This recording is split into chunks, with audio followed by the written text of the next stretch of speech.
Job post করার জন্য $299 লাগে। তো এখানে যারা জব পোস্ট করতেছে তারা খুব সিরিয়াস হায়ার করার ব্যাপারে, এবং ডিজিটাল মার্কেটিং লিখে রিমোটে সার্চ দিলাম, আমি দেখলাম যে এই কয়টা জব এখন আমার সামনে আছে। এখন আসসালামু আলাইকুম। আপনারা যারা অনলাইনের সাথে মোটামুটি জড়িত, ফ্রিল্যান্সিং করেন কিংবা করতে চান, তারা অবশ্যই খালিদ ফারহান ভাইকে চিনেন। খালিদ ফারহান ভাই সম্পর্কে তেমন কিছু বলার নেই, কারণ সে one of the most popular person. তাকে আপনারা সবাই অবশ্যই চিনে থাকবেন। তো ফারহান ভাই তার ইউটিউব চ্যানেলে ফ্রিল্যান্সিং সম্পর্কে অনেক ভালো ভালো টিপস শেয়ার করেন। সেরকমই রিসেন্টলি একটা ভিডিও আপলোড করেছেন যে সহজে কিভাবে ফ্রিল্যান্সিং শুরু করবেন। ফারহান ভাই সেখানে 6টি স্টেপ শেয়ার করেছেন। তো আমার মনে হয় এই ভিডিওতে আপনাদের সকলের দেখা উচিত।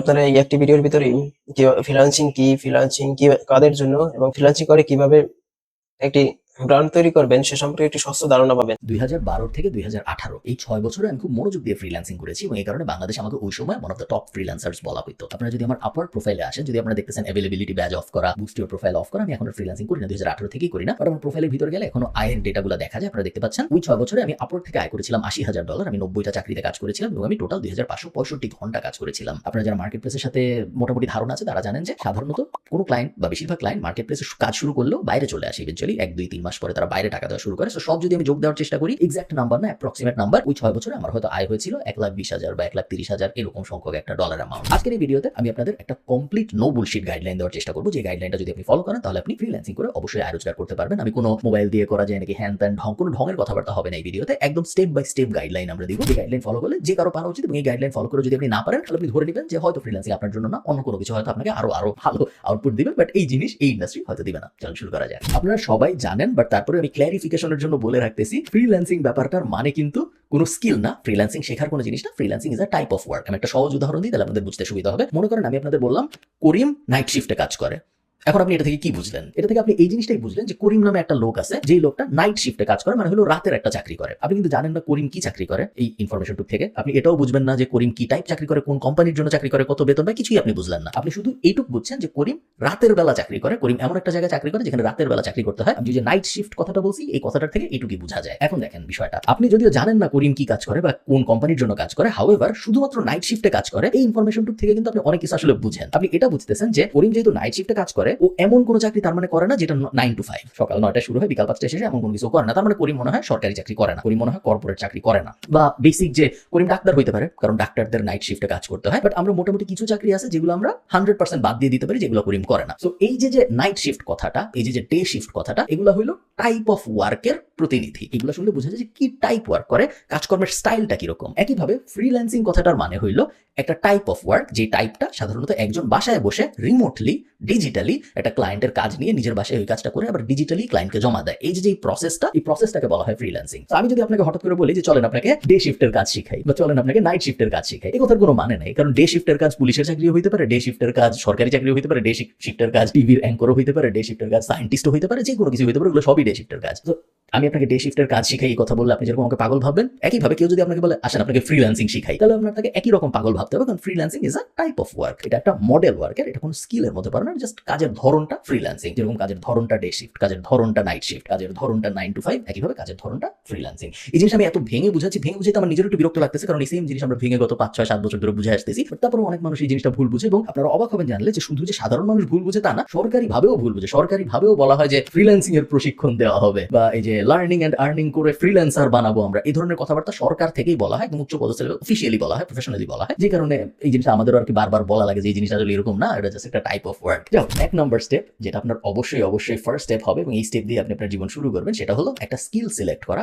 যে স্কিলের উপরে আপনি আসলে কাজ করবেন। আপনি আসলে ফ্রিল্যান্সিং করবেন, বাট ফ্রিল্যান্সিং করতে হলে তো একটা প্রপার স্কিল লাগবে। এখানে একটা বিষয় বোঝা জরুরি, এমন কিছু যা একটা 5 বছরের বাচ্চাকে আমি একদিনে 2 দিনে বুঝাই ফেলতে পারি, ওটা আসলে স্কিল না, ওটা জাস্ট একটা নর্মাল জিনিস। যেমন ধরেন আমি আপনাকে বললাম যে তুমি দেখো তো লাটিম ঘুরাইতে পারো নাকি, আপনি পারলেন বা আপনি পারলেন না, তারপরে আমি বললাম যে আসলে তোমাকে শিখাই কিভাবে লাটিম ঘুরাইতে হয়। আমি আপনার সাথে 1 ঘন্টা বসলাম বা 2 ঘন্টা বসলাম, তারপর শিখাই ফেললাম আপনি লাটিম কিভাবে ঘুরাইতে পারেন। এটা একটা স্কিল। টেকনিক্যালি কেতাবি ভাষায়, ডিকশনারির ভাষায় ওটা একটা স্কিল।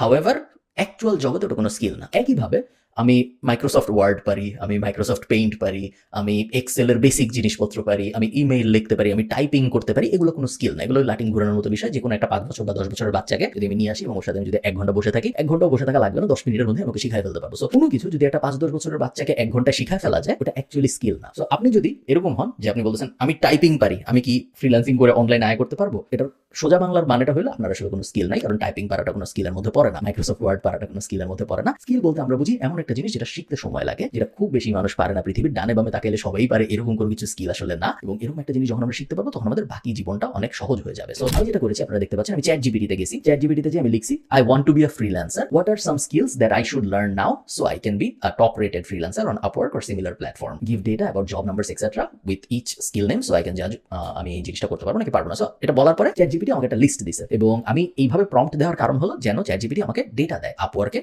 ওই টাইপের কত জব গত 1 বছর 2 বছর পাবলিশ হয়েছে। তো আপনারা দেখতে পাচ্ছেন লিস্টের একদম উপরেই আসছে ওয়েব ডেভেলপমেন্ট। পৃথিবীর প্রত্যেকটা কোম্পানি আস্তে আস্তে ডিজিটালে যাচ্ছে এবং প্রত্যেকেরই ওয়েব সলিউশনস দরকার হচ্ছে। ওয়েব ডেভেলপমেন্ট মানে কিন্তু ওয়েবসাইট বানানো না, ওয়েবসাইট বানানো part of it but not the total thing. Web development বলতে মূলত আমরা বুঝি ব্যাক এন্ডের কাজকর্ম। যেমন ধরেন আপনি যখন পাঠাওয়ে যান, আপনি যখন উবারের ওয়েবসাইটে যান, আপনি যখন ফুড পান্ডার ওয়েবসাইটে যান, আপনি দেখতেছেন একটা ওয়েবসাইট, বাট ব্যাক এন্ডে কিন্তু অনেক কিছু হচ্ছে। ফুড পান্ডা যে বানাইছে বা উবার যে বানাইছে সে কিন্তু জাস্ট একটা ওয়েবসাইট বানায় নাই, সে একটা সফটওয়্যার সলিউশন বানাইছে। সো সফটওয়্যার ভিত্তিক কাজকর্ম, ব্যাক এন্ডের কাজকর্ম, ব্লকচেইনের কাজকর্ম, এআই এর কাজকর্ম, ব্যাক এন্ডে বহুত কাজকর্ম হচ্ছে এবং প্রতিনিয়ত হবে। যতই দিন আগাচ্ছে, যতই টেকনোলজি ইমপ্রুভ করতেছে, ততই ব্যাক এন্ডের মানুষজনের চাহিদা বাড়তেছে। এবং আপনারা দেখতেছেন যে 1 লাখের বেশি ওয়েব ডেভেলপমেন্ট জব আপওয়ার্কে পোস্ট হয়েছে শুধুমাত্র, এবং জাভাস্ক্রিপ্ট এর মধ্যে ডমিনেট করছে। ওই 1 লাখের মধ্যে 30,000ই ছিল জাভাস্ক্রিপ্টের এবং রিঅ্যাক্ট জেএস এর ছিল 15,000। তো এখান থেকে আমরা একটু আইডিয়া পেলাম, অ্যাপ্রক্সিমেট আওয়ারলি রেটও আমরা দেখতে পারতেছি যে আপনি যদি এই স্কিলে ভালো হন, আপনি অ্যাপ্রক্সিমেটলি $35 থেকে $75 মতো আয় করতে পারবেন ডিপেন্ডিং অন এক্সপেরিয়েন্স। এবং এটা আপওয়ার্কের টপ 10 স্কিলের একটা। সেকেন্ড আসতেছে ডেটা সায়েন্স এবং অ্যানালিটিক্স, পাইথন, এসকিউএল ডেটাবেস নিয়ে কাজকর্ম। এই ধর 30,000-এর মতো চাকরি পাবলিশ হয়েছে। এরপরে আসছে থার্ডে ডিজিটাল মার্কেটিং, 25 থেকে 40,000-এর মতো জব পাবলিশ হয়েছে। এবং ডিজিটাল মার্কেটিং এর সাব ডিভিশন আছে, আপনারা জানেন যে এসইও, কন্টেন্ট মার্কেটিং, পিপিসি, মেটা মার্কেটিং ইত্যাদি। এবং এই ডিজিটাল মার্কেটিং এর দুনিয়ায় আবার এসইও লিড করতেছে, যে 40,000-এর মতো জব পাবলিশ হয়েছে, এর মধ্যে 10,000-ই আসলে এসইওর জব। এবং আওয়ারলি রেট আমরা দেখতে পাচ্ছি 30 থেকে 70। এরপর graphic design, copy writing, mobile app development, video editing and animation, cloud computing, project management, virtual assistance, e commerce development, cyber security. তো 12টার একটা লিস্ট আমি এখানে চ্যাট জিপিটি থেকে পেয়েছি, বাট আমি এখন চ্যাট জিপিটিকে বলতে পারি আরো 20টা দাও, এবং চ্যাট জিপিটি তখন আমাকে পরের 20টা দিবে। মোদ্দা কথা হলো আমাদের এমন একটা স্কিল খুঁজে বের করতে হবে যেটা আমরা কমফোর্টেবল শেখার জন্য। সব স্কিল সবার জন্য পারফেক্ট না, তার মানে এই না যে কোনো স্কিল ভালো, কোনো স্কিল খারাপ। কপি রাইটিং ভালো নাকি সাইবার সিকিউরিটি ভালো, ই কমার্স ডেভেলপমেন্ট শিখবো নাকি আমি মাইএসকিউএল ডেটাবেস বানানো শিখবো, কোনটা ভালো কোনটা খারাপ এই কথার আসলে কোনো উত্তর নেই। পৃথিবীতে এমন মানুষ আছে যারা ডিজিটাল মার্কেটিং শিখে কোটি কোটি টাকা আয় করতেছে, আবার পৃথিবীতে এমন মানুষ আছে যারা ডিজিটাল মার্কেটিং শিখে কোনো টাকা আয় করতেছে না। পৃথিবীতে এমন অনেক মানুষ আছে যারা ওয়েব ডেভেলপমেন্ট শিখে কোটি কোটি টাকা আয় করতেছে, আবার পৃথিবীতে এমন অনেক মানুষ আছে যারা ওয়েব ডেভেলপমেন্ট শিখে কিছু আয় করতেছে না। সো স্কিলে কোনো সমস্যা নাই, আপনার অ্যাপ্রোচে, আপনার শেখার প্যাটার্নে এবং শেখার পরে আপনি কিভাবে ওই জিনিস অ্যাপ্লাই করতেছেন ওইটার উপর ডিপেন্ড করবে আপনি কতটুকু সাকসেসফুল হবেন বা হবেন না। তো প্রত্যেকটা স্কিলই ভালো। এই 12টা 20টা 30টা এই যে লিস্ট আপনি পাবেন, এই লিস্টের ভিতর থেকে যে কোনো একটা পিক করলেই আপনি মোটামুটি সেফ আগামী 10 বছরের জন্য। সো এটা বলার দরকার যে এটা কি শিখবো নাকি এটা শিখবো, এটা শিখবো নাকি ওটা শিখবো, এগুলো সবকটাই ভালো। পুরোপুরি আপনার ইচ্ছা যে আপনার সাথে কোনটা যায়, আপনার কোনটা ভালো লাগে। যেমন আমাকে যদি কেউ বলে ডিজাইন রিলেটেড কিছু করতে, আমি কখনোই করতে পারি না, কারণ আমি ডিজাইনে খুব একটা ভালো না। However, আমাকে যখন কেউ বলে কন্টেন্ট রিলেটেড কিছু করতে বা মার্কেটিং রিলেটেড কিছু করতে, আমার খুবই কমফোর্টেবল লাগে ওগুলো করতে, কারণ ওগুলো আমি ভালো পারি। প্রজেক্ট ম্যানেজমেন্ট রিলেটেড জিনিসপত্র আমি খুব একটা ভালো পারি না, বাট এরকম অনেক মানুষ আছে যারা প্রজেক্ট ম্যানেজমেন্ট রিলেটেড জিনিসপত্র খুবই ভালো পারে। তো ডিফারেন্ট মানুষের ডিফারেন্ট টাইপ অফ জিনিসে আকর্ষণ হয় এবং ডিফারেন্ট টাইপ অফ জিনিসে সিনার্জি আসে। তখন আপনি শুরুর দিনে কিভাবে বুঝবেন আপনার কোনটা ভালো লাগবে বা কোনটা ভালো লাগবে না? আপনি তো প্রজেক্ট ম্যানেজমেন্টের ভিতরে কি হয় এটাও জানেন না, ওয়েব ডেভেলপমেন্টের ভিতরে কি হয় এটাও জানেন না। আপনি কিভাবে বুঝবেন আগে থেকে বোঝার উপায় নেই। আপনার কোনো একটা কিছু শুরু করতে হবে। শুরু করার পরে কিছুদিন যাওয়ার পরে আপনি বুঝবেন যে হ্যাঁ এটা আমার ভালো লাগতেছে, এটা একদমই ভালো লাগতেছে না, একদমই করতে ইচ্ছা করতেছে না, এটা শুধু টাকা ইনকাম করা যাবে এই জন্য আমি করতেছি। ওরকম যদি আপনার মনে হয় শুরু করেন, তখন ব্যাক স্টেপ নিয়ে পাশে আরেকটায় চলে যাবেন এবং তারপরে আবার পিছনে এসে আরেকটা চলে যাবেন, এবং এভাবে করতে করতে ইভেন্চুয়ালি আপনি একটা খুঁজে পাবেন যেটা আসলে আপনার ভালো লাগতেছে করতে। স্টেপ নাম্বার 1 হয়ে গেল স্কিল সিলেক্ট করা। স্টেপ নাম্বার 2 হলো এই স্কিলটা অ্যাকচুয়ালি শেখা। স্কিল শেখার জন্য দুনিয়ায় অনেক মানুষ অনেক ধরনের তাবিজের সলিউশন বাইর করছে। হাউএভার আপনার আসলে একটা সলিউশনই আছে দুনিয়ায়, সেটা হলো গিয়ে আ combination of books, courses and online resources. দুনিয়ার যেই যা বলুক এই তিনটার বাইরে যে আপনি এই ডিজিটাল কোনো একটা স্কিল খুব ভালোভাবে শিখতে পারবেন বলে আমি বিশ্বাস করি না। আমার যদি কোনো কিছু শিখতে হইতো, ধরুন কথার কথা আমি ক্লাউড কম্পিউটিং শিখবো। ক্লাউড কম্পিউটিং যদি আমি শিখতে চাইতাম, ফার্স্ট স্টেপ হিসেবে আমি যে কাজটা করতাম সেটা হলো ক্লাউড কম্পিউটিং বিষয়ে কি বই আছে খুঁজে বের করতাম, 2-1টা পড়তাম। সেকেন্ড কাজ আমি যেটা করতাম, আমি হয় কোর্সের দিকে যেতাম অথবা আমি অনলাইনের ফ্রি রিসোর্স খুঁজে বের করতাম, দুইটার যে কোনো একটা। এবং তারপর এই দুইটা আমি ভাজা করে ফেলতাম। 6 মাসের মধ্যে আমি ক্লাউড কম্পিউটিং নিয়ে দুনিয়া যা কিছু আছে সবকিছু দেখে ফেলতাম। শুধু দেখতাম তা না, নিজের এন্ডে ওগুলো ইমপ্লিমেন্টও করতাম এবং ইভেন্চুয়ালি দেখা যেত 6 মাস পরে আমি মোটামুটি লেভেলের ক্লাউড কম্পিউটিং বুঝে গেছি আর অ্যাডভান্স জিনিসপত্র শেখার জন্য, এবং তারপরে হয়তো আমি আরো অ্যাডভান্স জিনিসপত্র শেখার চেষ্টা করতাম। সো শেখার স্টাইল একজনের এক এক রকম, আমি খুব ডিটেইলে যাবো না, কারণ স্টেপ 2 হয়ে গেল আমাদের শেখা। স্টেপ 3 কাজ পাওয়া বা ফ্রিল্যান্সিং কাজের জন্য আমি কিভাবে কাজ খোঁজার চেষ্টা করবো এই ব্যাপারটা আমি আপনাদের স্ক্রিনে একটু দেখাই। এই ওয়েবসাইটগুলো এবং এরকম আরো অনেক ওয়েবসাইট আছে, বাট এই ওয়েবসাইটগুলো আমি আপনাদের রেকমেন্ড করবো আপনারা যে আপনাদের কাজ খুঁজেন। আমরা একটা র্যান্ডম এক্সাম্পল নেই, মনে করেন আমরা ঠিক করলাম যে আমরা ডিজিটাল মার্কেটিং এ একটা এক্সপার্ট হয়েছি, আমরা ডিজিটাল মার্কেটিং এ স্কিলড হয়েছি এবং এখন আমরা ডিজিটাল মার্কেটিং এ ফ্রিল্যান্স কাজ খুঁজতে চাই। তো প্রথমেই আমি লিঙ্কডিনে যাব, আমি এখানে ডিজিটাল মার্কেটিং লিখে সার্চ দিব, সার্চ দিয়ে তারপরে আমি এখানে আয়ারল্যান্ডে না, এখান থেকে আমি রিমোট দিয়ে দিব। অনেকে আছে যারা আপওয়ার্ক এবং ফাইবারের বাইরে যায় না ফ্রিল্যান্সিং এর কাজকর্ম খুঁজতে, বাট এটা খুবই একটা ভুল কাজ। আপনি আপওয়ার্ক এবং ফাইবার বা জনপ্রিয় মার্কেট প্লেস যেগুলো আছে সেই মার্কেট প্লেসগুলো কম্পিটিশন সবচেয়ে বেশি থাকে। তো আমি সবাইকে এখন রেকমেন্ড করি যে জনপ্রিয় মার্কেট প্লেসগুলো আপনি যাবেন না তা না, আপনি আপওয়ার্কে যাবেন, আপনি ফাইবারে যাবেন, আপনি সবকটাই যাবেন। হাউএভার একই সাথে বাইরের যত রিমোট ওয়ার্ক প্ল্যাটফর্ম আছে সেগুলো একটু আন্ডার ইউটিলাইজড, ওগুলো খুব বেশি মানুষ যায় না। ওগুলো যদি আপনি যান তাহলে আপনার ক্র্যাক করার অপরচুনিটি বাড়বে, ক্লায়েন্টের সাথে কথা বলার অপরচুনিটি বাড়বে। সো আপনারা দেখলেন যে আমি লিঙ্কডিনে এসে ডিজিটাল মার্কেটিং লিখে রিমোটে সার্চ দিলাম, আমি দেখলাম যে এই কয়টা জব এখন আমার সামনে আছে। এখন আমি নেক্সট যেটা করবো, আমি প্রত্যেকটা জব পড়বো, প্রত্যেকটা জব পড়ে বোঝার চেষ্টা করবো যে আসলে চাচ্ছে এটা কি রেসপন্সিবিলিটিস, রিকোয়ারমেন্ট, আমি কি আদৌ পারবো নাকি, আমি এতদিন ধরে যা শিখছি তা এটার সাথে যায় নাকি। সব যদি যায় তাহলে আমি দুইটা কাজ করবো, এক আমি তো অ্যাপ্লাই করবোই, সো যেগুলো ইজি অ্যাপ্লাই গুলো তো ক্লিক করলে অ্যাপ্লাই হয়ে যায়, আর যেগুলো নর্মাল সেগুলো আমি নর্মালি ভাবে অ্যাপ্লাই বাটনে ক্লিক করার পর আমাকে ওই অ্যাপ্লিকেশন পেজে নিয়ে যাবে এবং তারপরে আমি অ্যাপ্লাই করবো। শুধু তাই না, একই সাথে আমি ওই কোম্পানির এই জবটা যে পোস্ট করেছে বা যেই ডিপার্টমেন্ট পোস্ট করেছে সেই ডিপার্টমেন্টের কাউকে খুঁজে বের করবো এবং তাকে একটা ইমেল করবো। সো যেমন ধরেন জুম এই জবটা পোস্ট করেছে যে ওরা একটা রিমোট মানুষ নিচ্ছে যে পেইড সোশ্যাল মিডিয়া স্ট্র্যাটেজি নিয়ে কাজকর্ম করবে। এই জবটা যদি আমি অ্যাপ্লাই করতাম, আমি তো অ্যাপ্লাই করতাম এবং তারপরে আমি নিচে চলে আসতাম, নিচে চলে এসে আমি খুঁজে চেষ্টা করতাম যে জুমের এইচআরে কারা কাজ করে। এবং আমি এখন আপনাদের অত ডিটেইলে দেখাচ্ছি না, বাট আমি যদি লিঙ্কডিনের ভিতরে যায় জুম লেখে তারপরে পিপলে যে এইচআর দিয়ে সর্ট করার চেষ্টা করি, আমি দেখতে পারবো যে জুমের এইচআরে এখন কারা কারা কাজ করতেছে এবং তারপরে তাদের কারোর সাথে আমার কোনো সেকেন্ড লেভেল বা থার্ড লেভেল কানেকশন আছে নাকি লিঙ্কডিনে আমি খুঁজে বের করতাম, তাদের সাথে আমি অ্যাড হইতাম এবং তারপরে তারা কি ধরনের পোস্ট করতেছে ওগুলো দেখতাম, ওই পোস্টগুলো একটু কমিউনিকেট করতাম এবং ইভেন্চুয়ালি তাদের সাথে যখন তারা যখন আমার নামটা চিনবে এরকম একটা সিচুয়েশন যখন চলে আসবে তখন আমি তাদেরকে মেসেজ পাঠাতাম বা ইমেল করতাম যে আমি তোমার এই জবটায় 3 সপ্তাহ আগে অ্যাপ্লাই করেছি, আমি ভাবলাম আমি তোমাকে এখানেও জানাই। সেকেন্ড টাচ পয়েন্টটা খুব বেশি জরুরি। ফার্স্ট টাচ পয়েন্ট সবাই করে, সবাই অ্যাপ্লাই করবে, হাউএভার সেকেন্ড টাচ পয়েন্টটা যারা দিবে বা থার্ড টাচ পয়েন্টটা যারা দিবে তারাই অ্যাকচুয়ালি আগে যাবে। মনে রাখবেন, money is in the follow up. আপনি যত বেশি টাচ করবেন তত বেশি আপনার অপরচুনিটির সৃষ্টি হওয়ার চান্স বাড়বে। লিঙ্কডিনে একমাত্র প্ল্যাটফর্ম না, উই ওয়ার্ক রিমোটলি আছে, এগেইন বেশ জনপ্রিয়, এবং উই ওয়ার্ক রিমোটলিতে জব পোস্ট করার জন্য $299 লাগে। সো এখানে যারা জব পোস্ট করতেছে তারা খুব সিরিয়াস হায়ার করার ব্যাপারে এবং তারা আপনি শিওর থাকতে পারেন কাউকে না কাউকে হায়ার করবে প্রত্যেকটা জব থেকে। সো এগুলোর কোনটা যদি আপনি অ্যাপ্লাই করেন, এখানে শুধু রিমোট জবই পোস্ট হয়। সো লিঙ্কডিনে যেহেতু আপনার সর্ট করতে হয়েছে, উই ওয়ার্ক রিমোটলিতে আপনার সর্ট করতে হবে না, এগুলো সবই রিমোট জব। সেম আমি যদি রিমোট ওকেতে আসি, এগেইন সেম প্রিন্সিপাল, সবই রিমোট জব। রিমোট ওকেতে জব পোস্ট করতেও টাকা লাগে, সো আপনি যদি এগুলো যে কোনো একটা অ্যাপ্লাই করেন মোটামুটি ভাবে শিওর থাকতে পারেন আপনি মোটামুটি সেফ। এরপরে এরকম রিমোট জব প্ল্যাটফর্মের আসলে শেষ নাই, রিমোট.io আরেকটা, যেগুলো প্রত্যেকটারই প্রিন্সিপাল সেম, কোম্পানিরা টাকা দিচ্ছে। আপনি যখন রিমোট জবের প্ল্যাটফর্ম খুঁজবেন, আপওয়ার্ক, ফাইবার বাদ, এগুলো তো মার্কেট প্লেস, আমি চাই আপনি এমন প্ল্যাটফর্মে জব খুঁজে অ্যাপ্লাই করেন যেই প্ল্যাটফর্মে জব পোস্ট করতে টাকা লাগে। যেই সব প্ল্যাটফর্মে জব পোস্ট করতে টাকা লাগে না, আপওয়ার্কে জব পোস্ট করতে কিন্তু টাকা লাগে না। তো আপওয়ার্কে আমি একটা জব পোস্ট করতে পারি এবং তারপর কাউকে হায়ার নাও করতে পারি, আমার কিছু যায় আসে না। বাট যেই প্ল্যাটফর্মগুলোয় জব পোস্ট করতে টাকা লাগে, ওই প্ল্যাটফর্মগুলোয় জব পোস্ট করার পরে ওই কোম্পানি অবশ্যই হায়ার করে এবং এই কারণে ওই জবগুলো যদি আপনি অ্যাপ্লাই করেন এবং তারপর second touch point, third touch point দেন, তাহলে আপনার ওই জবগুলো পাওয়ার চান্স অনেক বেশি বেড়ে যাবে। আচ্ছা, আপনি যখন জব খুঁজতেছেন তখন আপনার আরেকটা স্কিল খুব বেশি গুরুত্বপূর্ণ, যেটা একদমই কেউ এটা নিয়ে কথাবার্তা বলে না। শুধু আপনি ওয়েব ডেভেলপমেন্ট শিখছেন, শুধু আপনি কোডিং শিখছেন, শুধু আপনি ডিজিটাল মার্কেটিং শিখছেন এবং তারপরে আপনি দুনিয়ায় চলে আসছেন, এরকম হলে হবে না। আরেকটা যে স্কিল খুবই খুবই খুবই ইম্পর্টেন্ট, সেটা হলো সেলস এন্ড মার্কেটিং। একজন ফ্রিল্যান্সিং টাইপের কাজ করা মানুষের নর্মাল চাকরির ক্ষেত্রে কিন্তু আপনি একবার অ্যাপ্লাই করতেছেন, চাকরি পেয়ে যাচ্ছেন। আপনার বাবা মা যে ধরনের চাকরি করে, মনে করেন একজন ব্যাংকে চাকরি করে, সে একবার অ্যাপ্লাই করছে, সে চাকরি পেয়ে গেছে এবং তারপরে নর্মালি তার চাকরি চলতেছে। ফ্রিল্যান্সিং টাইপ চাকরি যেগুলো, এগুলো প্রতিনিয়ত আপনার টেস্ট হয়, ক্লায়েন্ট চেঞ্জ হইতে থাকে, অপরচুনিটিস চেঞ্জ হইতে থাকে, নতুন নতুন জব অ্যাপ্লাই করতে হয়। সো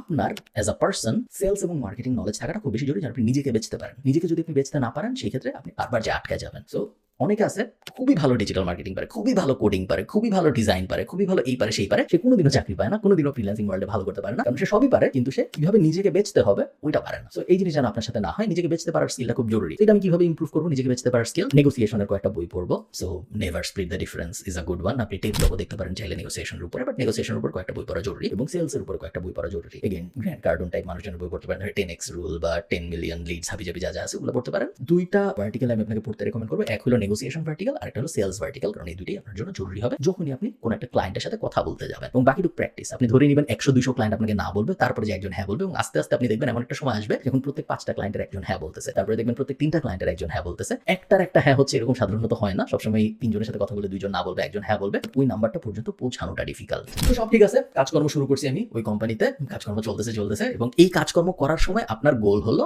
এক, ওই কোম্পানিটা যেন আপনার থেকে ভালো এমপ্লয়ি পাইছে ইতিহাসে এরকম না হয়। আপনি ওই কোম্পানিটার যেই রোলটার জন্য আপনাকে ফ্রিল্যান্স হায়ার করেছে ওই রোলটায় আপনি হবেন ওই কোম্পানির সেরা, এবং ইন জেনারেল ওই কোম্পানিতে যত এমপ্লয়ি আছে সব এমপ্লয়ের মধ্যে আপনি হবেন দ্য বেস্ট। আপনার থেকে বেশি কেউ নাই। অলওয়েজ আপনি স্ট্রাইভ করবেন ইমপ্রুভমেন্টের জন্য। আপনি প্রতিদিনই ক্লায়েন্ট মানে আপনার ওই কোম্পানির যে বস তাকে জিজ্ঞেস করবেন যে আর কি করতে পারি আমি, আর কিভাবে হেল্প করতে পারি, আর কিভাবে গ্রো করতে পারি, তোমার গোল কি আমাকে বলো, আমি ওই গোল মিট তো করবো, এক্সিডও করার চেষ্টা করবো, কিভাবে করবো এটার প্ল্যানগুলো আমি তোমাকে দিচ্ছি। প্রতিনিয়ত আমাদের চেষ্টা হবে বসে না থেকে, শুধুমাত্র আমাকে যা দিবে তা করে না থেকে গ্রো করার চেষ্টা করা উইদিন দ্যাট কোম্পানি। মনে রাখবেন আরেকটা জব খোঁজার, আরেকটা ফ্রিল্যান্সিং প্রজেক্ট খোঁজার থেকে যেটা আপনার অলরেডি আছে ওইটাকে এক্সপ্যান্ড করার অপরচুনিটিটা অনেক ইজিয়ার অপরচুনিটি। মনে হয় না বাইরে থেকে দেখলে মনে হবে আরো একটা খুঁজি, আরেকটা খুঁজি, বাট আপনি তা করবেন না। আপনি নিজেরটাই এক্সপ্যান্ড করবেন। নিজেটা যখন আর এক্সপ্যান্ড করা পসিবল না, শুধুমাত্র তখনই আমরা সেকেন্ড প্রজেক্ট খোঁজার চেষ্টা করবো। তো এই জিনিসটা অনেকেই ভুল করে, এই জিনিসটা আপনি করবেন না। ইভেন্চুয়ালি 5 বছর 7 বছর 8 বছর কাজ করার পরে একটা সময় আসবে যখন আপনার মনে হবে যে হ্যাঁ আমি এখন এনাফ টাকা জমিয়ে ফেলেছি, হ্যাঁ এমন একটা সিচুয়েশন আসছে যে আমি এখন আমার ক্যারিয়ারের নেক্সট শিফটটা নিতে পারি। নেক্সট শিফটটা কি?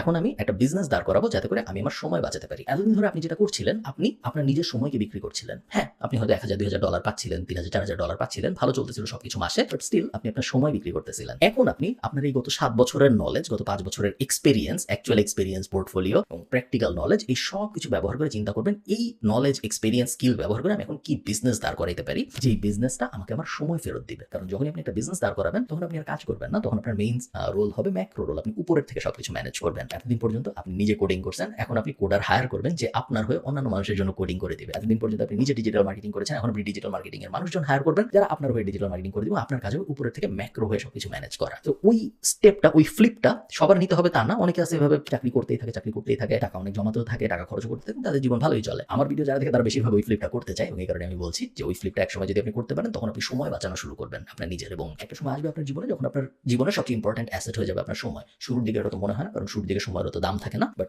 30-এর পরে যে 35-40 এরকম সময় আসে, সময় খুব ইম্পর্টেন্ট একটা অ্যাসেট হয়ে যাবে। এই কারণে সময় বাঁচানোর জন্য যা যা করা সম্ভব সবই করা উচিত। প্লাস আপনি যদি ট্রু বড়লোক হইতে চান, নিজের সময় বিক্রি করে কখনোই ট্রু বড়লোক হওয়া সম্ভব না, কারণ নিজের সময় মাল্টিপ্লায়ার এফেক্ট বসানো সম্ভব না। সহজ করে চিন্তা করেন, মনে করেন আমার একটা কোম্পানি, আমার কোম্পানিতে আমি ঘড়ি বেচি, আমার ঘড়ি বেচে 1 লাখ টাকা ইনকাম হয়, আপনাকে আমি হায়ার করছি ঘড়ির মার্কেটিং করার জন্য। রিয়েলিস্টিক্যালি আপনাকে আমি কখনোই 1 লাখ টাকার বেশি দিব না, কারণ আমার কোম্পানির ইনকামই হয় 1 লাখ টাকা। ইনকামের বেশিরভাগ আমি মালিক হিসেবে হয়তো রেখে দিব। সো ধরেন 60,000 আমি রেখে দিয়েছি, 40,000 আপনাকে দিচ্ছি। সো রিয়েলিস্টিক্যালি যদি আপনি চিন্তা করেন 40,000-এর বেশি আসলে কখনোই আপনি এই কোম্পানি থেকে আয় করতে পারবেন না। সো আপনি যখন নিজের টাইম দেন, নিজের টাইম বিক্রি করেন, তখন সিলিং খুব কম থাকে। এই 40,000-ই আপনার সিলিং। এখন আপনি চিন্তা করেন উল্টা করে, আপনি যদি একটা ঘড়ির কোম্পানি দিতেন, আপনি চিন্তা করতে পারেন এখন 1 লাখ থেকে কিভাবে 10 লাখ করবো, কিভাবে 20 লাখ করবো, 30 লাখ করবো। বেসিক্যালি লিমিটলেস হয়ে যায় আপনার ওই অ্যাঙ্গেলের চিন্তা, এবং আপনি তখন আপনার মতো আর অনেক মানুষ হায়ার করতে পারেন যারা ওই ঘড়ির মার্কেটিং করবেন, আপনি উপরের থেকে ক্রিম অফ দ্য ক্রপ নিতে পারতে থাকেন। তো একটু ডিটেল আলাপ হয়ে যাচ্ছে, ওটা যাচ্ছি না যেহেতু ফ্রিল্যান্সিং এর ভিডিও, বাট এই হলো আমার স্টেপ বাই স্টেপ গাইড। যে গাইডগুলো যদি আপনি ফলো করেন স্টেপগুলো, সেই ক্ষেত্রে ফ্রিল্যান্সিং এমন কোনো আহামরি রকেট সায়েন্স না যেটা কেউ করতে পারবে না। প্রতিদিনই হাজার হাজার মানুষ করতেছে। ইন্ডিয়ান, শ্রীলঙ্কান, ইন্দোনেশিয়ান, ফিলিপিনের মানুষজন একদম কাঁপায় বেড়াচ্ছে। তো এমন কিছু না যেটা আপনি করতে পারবেন না। একই সাথে এটা এমন কিছু না যেটা খুবই অ্যাসপায়ার্ড একটা জিনিস। ফ্রিল্যান্সিং কোনো মানে মধু না যেটার জন্য আপনার পাগল হয়ে যেতে হবে। It's just a type of job. Freelancing না করে যদি আপনি কোনো একটা কোম্পানিতে নর্মাল চাকরি করেন, কোনো সমস্যা আছে বলে মনে হয় না আমার। উল্টা অনেক ভালো। নর্মাল চাকরিতে ফ্রিল্যান্সিং এর থেকে ঝামেলা অনেক কম। বাট ফ্রিল্যান্সিং এর আপসাইডটা দুইটা। এক হলো ডলার ইনকাম করা যায়, ফরেন কারেন্সিতে ইনকাম করা যায়, এবং বাংলাদেশে কনভার্সনের কারণে ফরেন কারেন্সির ইনকাম সবসময় লাভজনক। এবং সেকেন্ড, একসাথে অনেক প্রজেক্টে কাজ করার অপরচুনিটি আসে, যেটা সাধারণ চাকরিতে আসে না। সাধারণ চাকরি খুবই বোরিং, খুবই স্ট্রাকচার, যেটা ফ্রিল্যান্সিং না। এই দুটো ছাড়া বেসিক্যালি সেম জিনিস। ভালো থাকেন সবাই। একটু রাফ ভিডিও, বাট আমি চেয়েছিলাম এই ব্যাপারগুলো আপনাদেরকে একটু সুন্দর করে বোঝাইতে, যেন আপনারা বিভ্রান্ত না হন। কারণ ইন্টারনেটে অনেক বিভ্রান্তিকর তথ্য, অনেক বিভ্রান্তিকর ভিডিও, এবং আমি বুঝি যে যদি আমি নতুন হইতাম, আমি যদি কিছুই না বুঝতাম এবং ওইরকম কোনো একটা ভিডিও 10টা ভিডিও দেখতাম, তাহলে আমার দুনিয়া ওলট পালট হয়ে যেত, এবং আমি হয়তো খুব ভালো মতো বুঝতাম না। স্পেশালি সবাই যখন এই যে 10 লাখ টাকা ইনকাম করছি, 50 লাখ টাকা ইনকাম করছি, 50 কোটি টাকা ইনকাম করছি, এই ধরনের কথাবার্তা যখন বলে সবাই, তখন পুরো জিনিসটা যিনি কেমন হয়ে যায়, ওলট পালট হয়ে যায়, ভালো মতো বোঝা যায় না। ওই জিনিসটা যেন আপনাদের সাথে না হয়, এই জন্য এই ভিডিওটা। ভালো থাকেন, সবার সাথে কথা হবে পরের কোনো একটা ভিডিওতে। টাটা।